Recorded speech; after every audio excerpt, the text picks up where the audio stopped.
CODEPINK crew.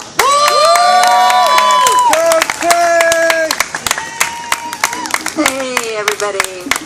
So, raise your hand if you think Hillary Clinton is more likely than Donald Trump to drag us into more wars.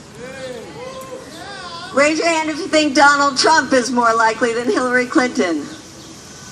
Well, that looks like a minority, although some of you are putting your hands up twice, so I think the ones putting their hand up twice probably have it right, which is we don't know what Donald Trump would do. He's a little unhinged, and that's not very good when it comes to things like war and peace and nuclear weapons. And we do know what Hillary Clinton has done, and that's not good for those of us who want to live in a peaceful world. So obviously, we got our work cut out for us. Somebody told me that there was a poll that was done of Bernie Sanders delegates ranking the issues they thought were the most important. And the issues of war and peace, foreign policy, Israel-Palestine, all ranked about 3%. Say boo.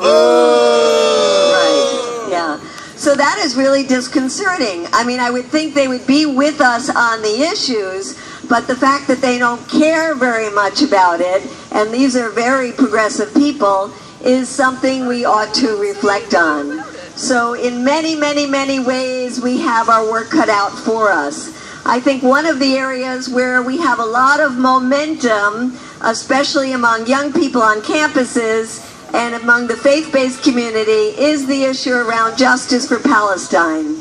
And I want to introduce Ariel with CODEPINK to tell you about some of our campaigns. Hi.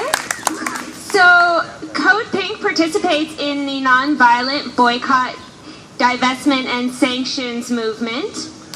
Woo! Specifically, we work on two campaigns right now. One is the Remodel Remax campaign, and the other is the Stolen Homes Airbnb campaign, asking both companies to get business out of illegal Israeli settlements. We know that settlements are a giant obstacle to peace. And tomorrow, speaking of obstacles to peace, Israeli Ambassador Ron Dermer will be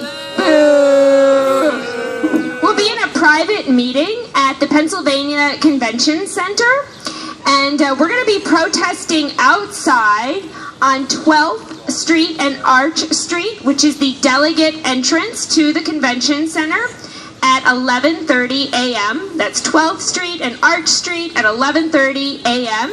And we're asking all of you to join us and help us let Ron Dermer know that we want him out of U.S. politics. So we're going to be there to let him know that we do not want to strengthen the U.S.-Israel alliance, and that we want instead to end support for repressive regimes. And with that, I'm going to hand it back over to Medea to talk about U.S. support for repressive regimes. So as we do this work around Israel, people often say to us, but there are all these repressive Arab regimes, why aren't you doing something about them? So we are. We at CODEPINK have taken on a campaign against an extremely repressive Arab regime, and that is Saudi Arabia. Yay!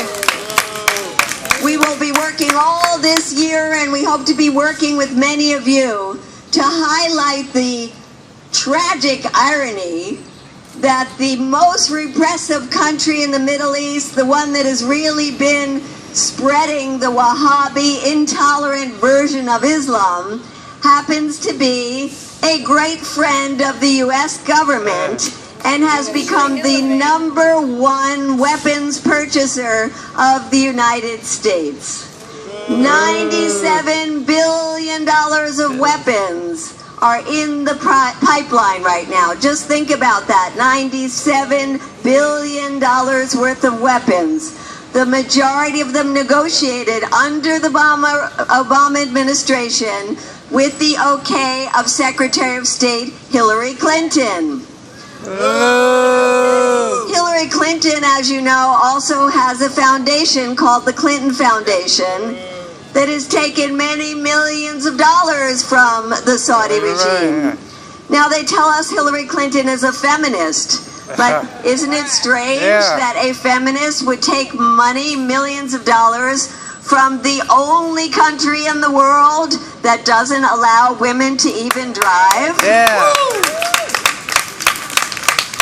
So I want to end just by saying that as a women-led organization, we do want a woman for president. In fact, it would be wonderful if Jill Stein were the next president.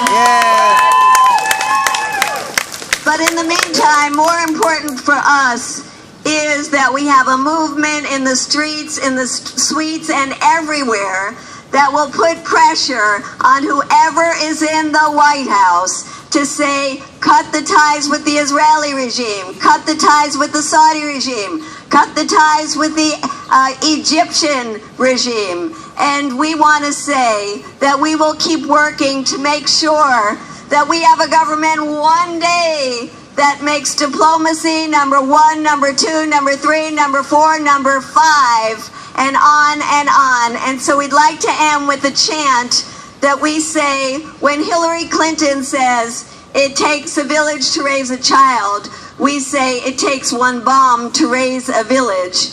And that what we really want is feminism, real feminism, which is anti-militarism. So we can end on a chant saying, feminism, not militarism. Feminism, not militarism. Feminism, not militarism. Feminism, not militarism. Thank you so much. Power of the peaceful.